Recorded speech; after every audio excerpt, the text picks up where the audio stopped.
الحمد لله الذي أنار الوجود بطلعة خير موجود، صاحب الكرم والجود، الرحمة المهداة للوجود، صاحب الخلق العظيم،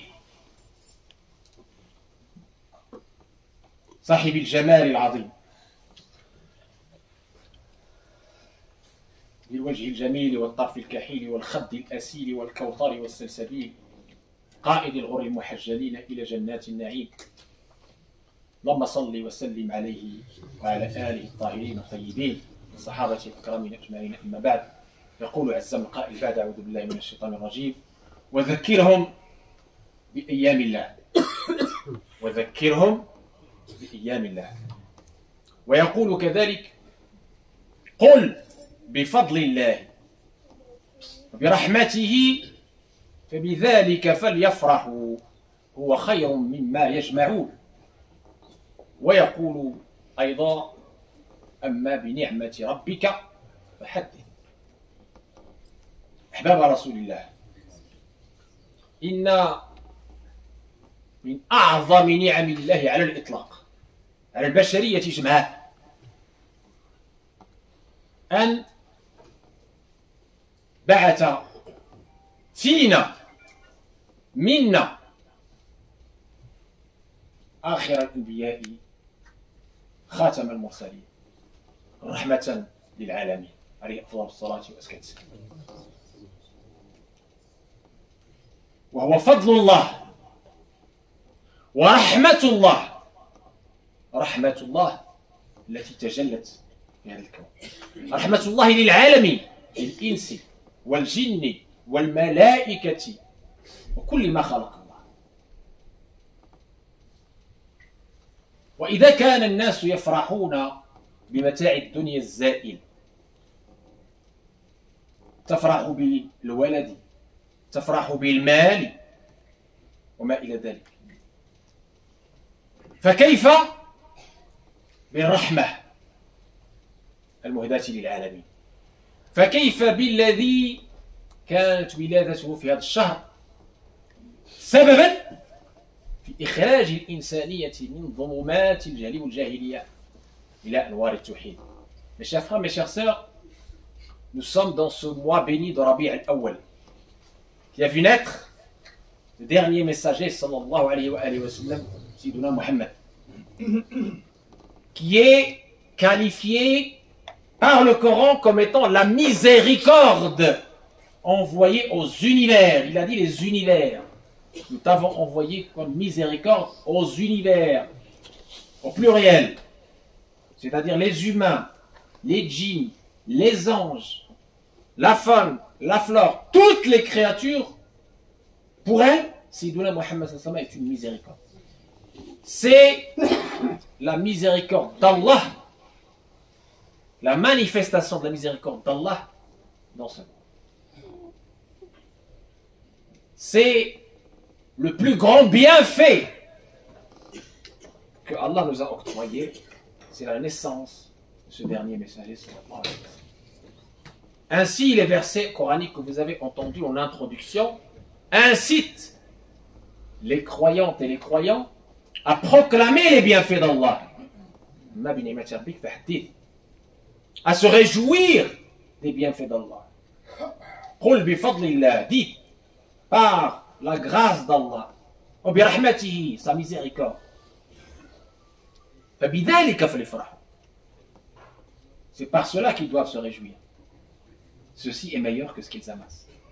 Et quelle miséricorde et quelle grâce meilleure ou supérieure à celle de la naissance de ce dernier messager sallallahu alayhi wa sallam, par la cause duquel, grâce auquel, cette humanité est sortie des ténèbres de l'insouciance, de l'ignorance, de la jahiliya, vers le tawhid, vers les lumières du tawhid. Eh bien, nous devons être reconnaissants, nous réjouir de cette naissance. Pendant tout ce mois béni, mes chers frères, mes chères sœurs, nos savants ont eu cette sunna hamida de célébrer cette naissance comme il se doit et nous allons voir comment. C'est non seulement légitime, mais c'est une preuve de reconnaissance. C'est une obéissance à l'injonction coranique qui nous incite à proclamer les bienfaits d'Allah. Et c'est surtout une occasion bénie pour connaître et faire connaître ce dernier message. Ses qualités, sa beauté. أحبتنا في الله الذين يدعون أن الاحتفاء بسيد الأنام بدعة نجيبهم بما سمعتم من كتاب الله. إذا لم تفرح برسول الله صلى الله عليه وسلم فبمن تفرح؟ بمن تفرح؟ بس كيفرحوا غير بحوايج لا تستحق الفرح من متاع الدنيا الزائل. ملي نقول لك أنا أفرح برسول الله صلى الله عليه وسلم تنكر علي. الشياطين هم الذين ينكرون على الفارح برسول الله صلى الله عليه وسلم. إن الشياطين حينما ولد رسول الله صلى الله عليه وسلم تنكست ألمه حزنوا لأن علموا أن هذا الرسول عليه السلام هو الرحمن وهداة للعالمين. Il faut savoir que seuls les démons ont eu de la tristesse et se sont alarmés, attristés à la naissance du prophète parce qu'ils compromettaient leur projet d'égarer les gens. Et qu'il était la miséricorde envoyée aux univers. La preuve en est que cette réjouissance, que ce farah par la naissance du prophète est porteur d'innombrables bienfaits, même pour les ennemis d'Allah. La preuve en est dans le Bukhari. Abu Lahab. وأنتم تعلمون من هو أبو لهب. حينما ولد رسول الله صلى الله عليه وسلم جاءت تويبة خادمته تزف له البشرى وكان يوم اثنين فأعتقها فرحا برسول الله صلى الله عليه وسلم ابن أخيه.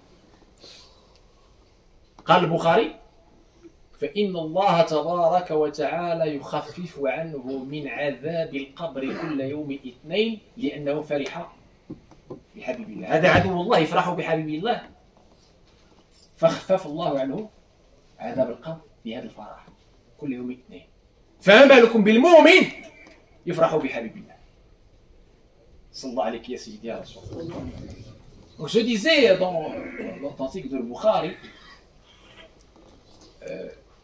il faut méditer sur un fait. C'est un fait. Abu Lahab, pire ennemi de l'islam. Quand on lui a annoncé la naissance de son neveu, Sidina Muhammad sallallahu alayhi wa sallam, Thuwayba, sa servante, est venue lui annoncer la nouvelle de la naissance de son neveu. Et il était tellement content qu'il a affranchi Thuwayba. Alors le Bukhari continue, il dit, par cela, par cette réjouissance, Allah tabaraka wa ta'ala lui allège les tourments de la tombe chaque lundi, parce qu'il s'est réjoui un jour, un moment de la naissance de Sayyidina Muhammad. L'ennemi d'Allah se réjouit du bien-aimé d'Allah une fois, et Allah le récompense pour cela, avec ce que vous avez entendu. Qu'en est-il du croyant et de la croyante qui se réjouissent par cette naissance bénie du prophète alayhi salam? Ne serait-il pas, ou ne serait-elle pas, amplement récompensée par le plus généreux des généreux? Et évidemment, beaucoup de savants ont écrit sur la célébration des Mawlid. Parce qu'on entendait des voix qui nous disaient oui, c'est une bid'a égarée. Oui, mais le prophète alayhi salatu wassalam ne l'a pas célébré. Oui, mais les compagnons du prophète alayhi salam ne l'ont pas célébré. نقول لهم إن تروك رسول الله صلى الله عليه وسلم لا تعني التحريم. رسول الله صلى الله عليه وسلم لم يفعل أشياء كثيرة. صحابة رسول الله صلى الله عليه وسلم لم يفعلوا أشياء كثيرة. ومع ذلك لم يصنف العلماء في المحرمات. وإنما تكون من المباحات وتكون من السنن الحميدة. من سن في الإسلام سنة حسنة فله أجرها وأجر من عمل بها لا ينقص من أجورهم شيئا. Mes chers frères, mes chères sœurs, celui qui vous met en avant cet argument ne tient pas. Pourquoi? Parce que tout simplement, le prophète et ses compagnons n'ont pas fait beaucoup de choses. Et ce n'est pas parce qu'ils n'ont pas fait que forcément c'est haram, c'est une bid'a égarée. Dans le fiqh, ce que le prophète n'a pas fait, on doit voir avant de juger. Si cette chose-là qui n'a pas été faite, qui est nouvelle, est-ce qu'elle est conforme? Est-ce qu'il y a un intérêt? Et après juger. Et ceux qui jugent, ce sont les savants qui donnent les fatwas. Ainsi, mes chers frères, mes chères sœurs, notre prophète n'a pas compilé le Coran. Les Mijma' al-Qur'an dans son bras. Pourtant, la compilation du Coran qui a été faite plus tard est une bid'a wajiba. C'est classé comme une innovation obligatoire. Sans elle, ce livre sacré ne serait pas préservé. Autre chose, le prophète et ses compagnons n'ont pas créé la science de la grammaire et de la conjugaison, n'ont pas mis les points حروف هذه القرآن في الأول لم يكن فيها الشكل لم يكن فيها النقط لا يمكن لغير العربي أن يفرق بين الباء والتاء والياء والنون. Un arabe ne pouvait pas distinguer le ba du ta du ya à l'époque du prophète comme à l'époque de ses califes. C'est Abu al-Aswad al-Du'ali qui a inventé ces points et ces shakl, la shadda, tout ça. Pourquoi? Parce qu'il y a eu l'extension de l'islam vers des pays non arabes, non arabophones. Et on risquait la perte de cette conformité à la lettre du Coran. Donc quand il a ajouté cela, ça a été classé comme une innovation obligatoire. Je vous ai déjà parlé de ce terme bid'a et ses significations. Vous pouvez revenir à la playlist qui détaille ce point-là. Très bien. C'est un autre exemple. Un autre exemple aussi, les 3 adans que nous avons à l'office du vendredi, qui est aujourd'hui maintenu dans certains pays du Maghreb, dans les mosquées. Il fait 3 adans dans la prière du vendredi. 3 adans. 1, 2, 3. À l'époque du prophète, il n'y en avait pas. À l'époque de Sidna Abu Bakr, il n'y en avait pas. À l'époque de Sidna Omar, il n'y en avait pas. C'est Sayyiduna Uthman, lorsqu'il a vu que le nombre des musulmans augmentait, nous dit Bukhari dans son authentique, Zad al-adana ladhi fi az-zura mawdi'un fi al-Madina. Il a ajouté le adan dans un endroit à Médine qui s'appelle Zora pour pouvoir alerter les gens, parce que c'est, alhamdoulilah, la communauté musulmane a augmenté, s'est élargie, donc il fallait une alerte de plus pour cette prière, cet office du vendredi qui est obligatoire, important, etc. Et aucun des compagnons n'a classé ça comme une mauvaise innovation, comme un égarement, quoi que ce soit. Même si c'est cultuel. Les minarets, elles n'existaient pas à l'époque du prophète, ni à l'époque des compagnons. C'est beaucoup plus tard qu'on a construit les minarets pour une raison très simple, pour qu'on puisse voir les mosquées de loin, pour que le mu'addin, celui qui appelle à la prière, sa voix puisse être entendue au plus loin. Donc c'est pour un intérêt, maslaha. Et à chaque fois, chez les savants, comme cela a été le cas chez les compagnons, il y avait ce jeu d'avantages inconvénients. Maslaha, mafsada. Est-ce que cette chose nouvelle apporte une maslaha? Oui ou non? Est-ce que cette chose nouvelle contredit un texte clair du Coran ou de la Sunna? Oui ou non? Et en fonction, les savants jugent. En considération de la maslaha du Mawlid, beaucoup de savants ont rédigé des fatwas en sa faveur. Parce que justement, ils vous disent que à l'époque du prophète sallallahu alayhi wa sallam et de ses compagnons, le prophète alayhi wa sallam était présent tous les jours, chaque jour, chaque instant, avec ses valeurs, avec l'amour qu'il lui portait. Malheureusement, plus les siècles passent, plus on s'éloigne. Plus on n'a plus de relation avec le prophète, malheureusement, à cause de l'insouciance, à cause de la consommation aveugle. Aujourd'hui, demandez à un de vos enfants ce qu'il sait du prophète, de sa vie, de ses habits, de ses comportements. Il va bugger. Demandez-lui ce qu'il sait des footballeurs et des vedettes. Il va vous donner le détail du détail. Voici où on en est aujourd'hui. Donc cette célébration du Mawlid, elle s'inscrit dans cette maslaha, dans cet intérêt suprême de connaître et faire connaître le dernier messager au plus grand nombre. De rappeler les caractères, les comportements, les qualités de Sidna Muhammad. On va voir, Inch'Allah, comment célébrer correctement ce Mawlid, cette naissance bénie du dernier messager de la miséricorde envoyée aux univers.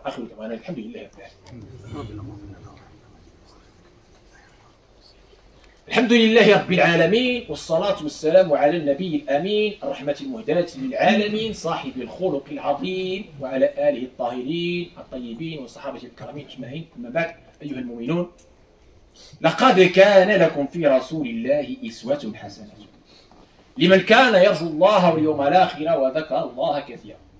Vous avez dans le dernier messager, vous avez dans le messager, dans le Rasoul, dans le prophète, sallallahu alayhi wa sallam, le messager Iswatul Hasana, le modèle excellent, nous dit le Coran. C'est notre modèle. Allah tabaraka wa ta'ala dans le Coran, il a fait ses éloges, plein d'éloges, de notre prophète sallallahu alayhi wa sallam. وما أرسلناك إلا رحمة للعالمين فبما رحمة من الله لنت لهم ولو كنت فظا غليظ القلب لانفضوا من حولك أذن خير لكم سراج منير إنك لعلى خلق عظيم إلى آخره.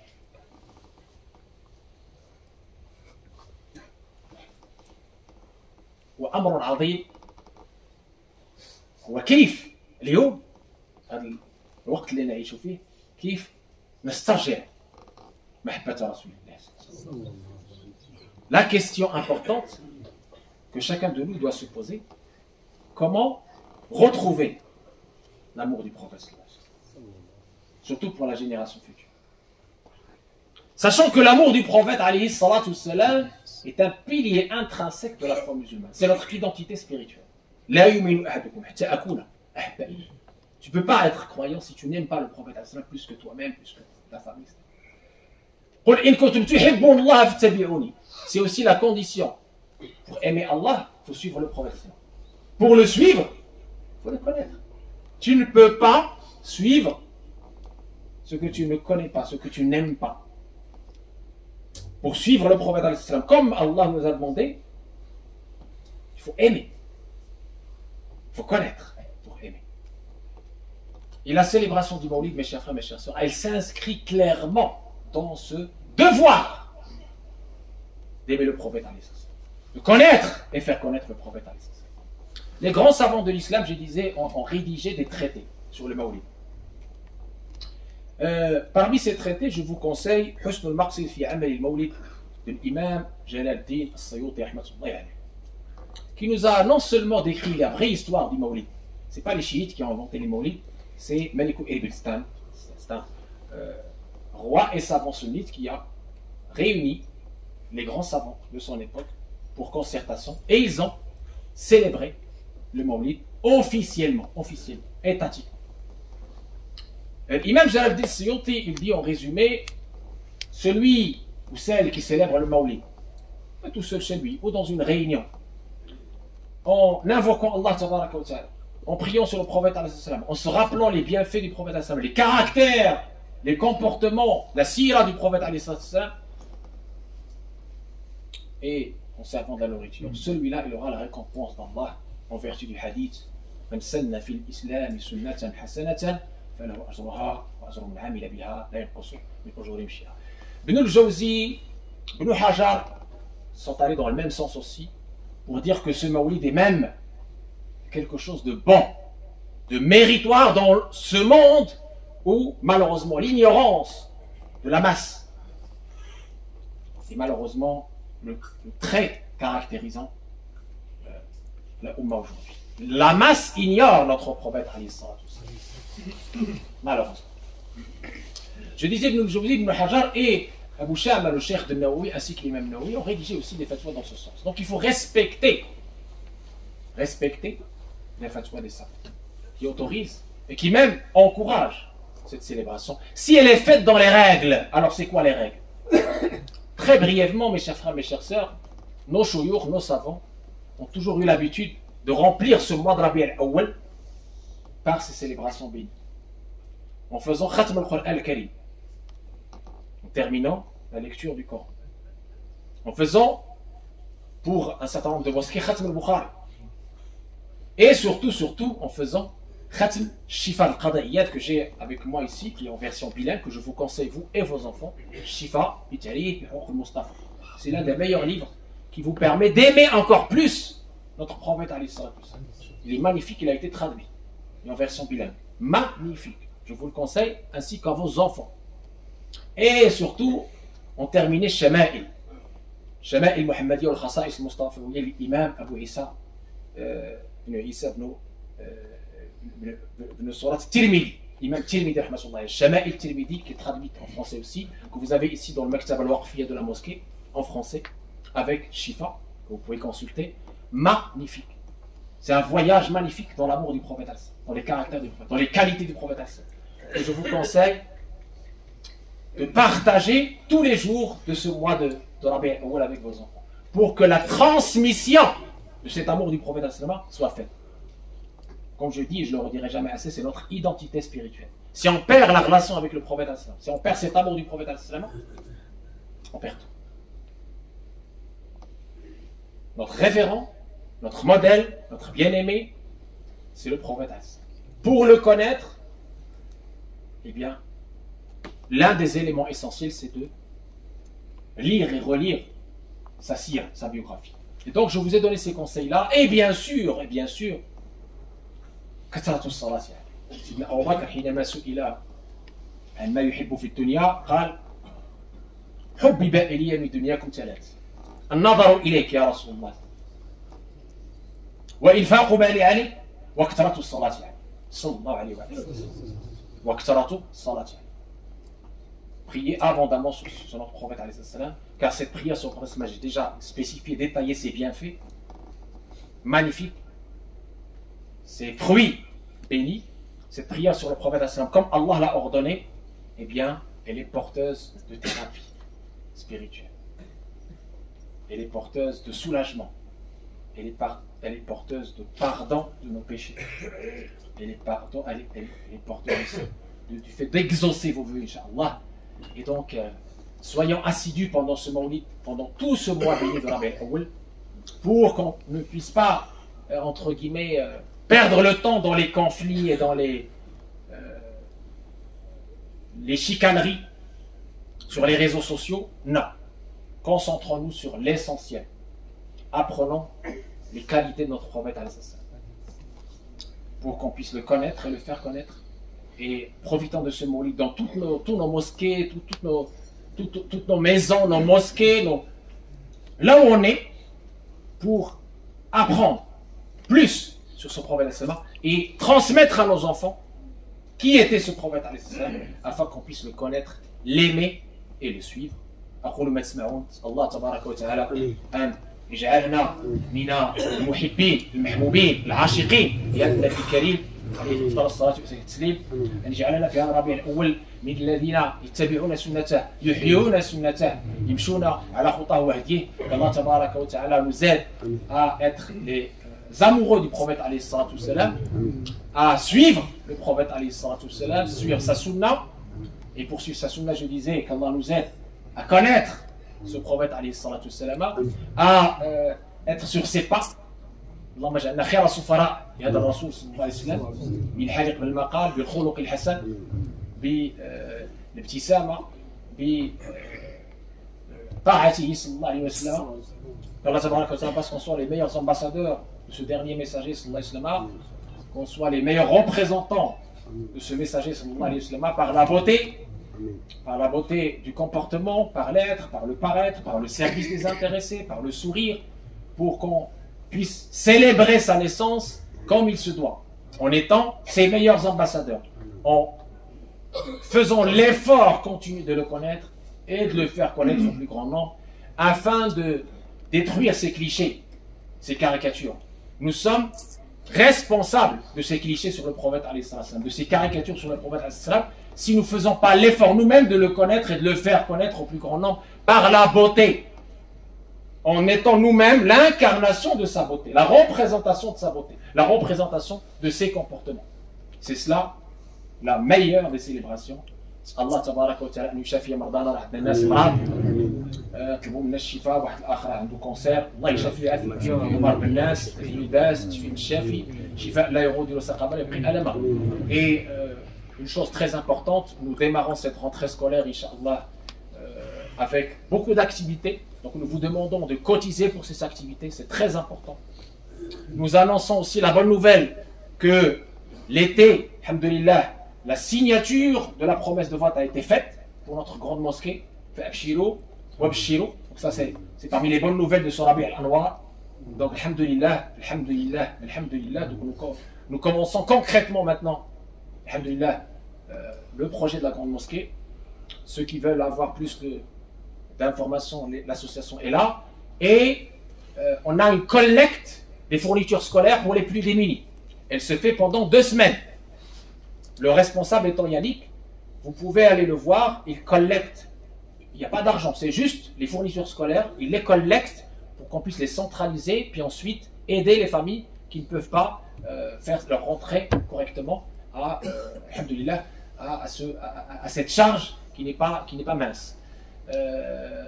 Et je vous dis et je vous annonce que pendant tout ce mois de Rabi al-Awwal, nous allons, Inch'Allah, comme tous les ans, commencer notre programme sur Shama'il, sur les caractères, sur les qualités de notre prophète sallallahu alayhi wa sallam. À chaque fois, on traitera une qualité sublime, afin qu'on s'en inspire et afin qu'on soit réellement les meilleurs ambassadeurs de notre prophète dans cette terre et partout.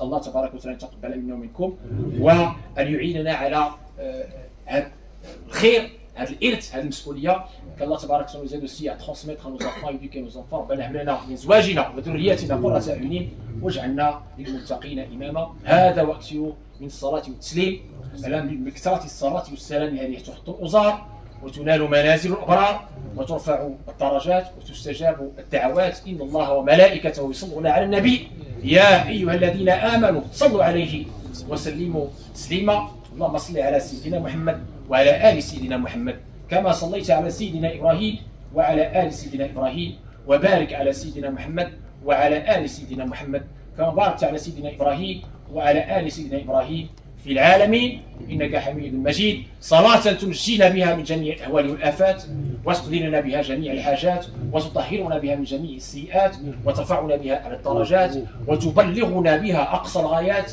من جميع الخيرات في الحياة وبعد الممات. آمين والحمد لله رب العالمين. قوموا إلى صلاتكم رحمكم الله.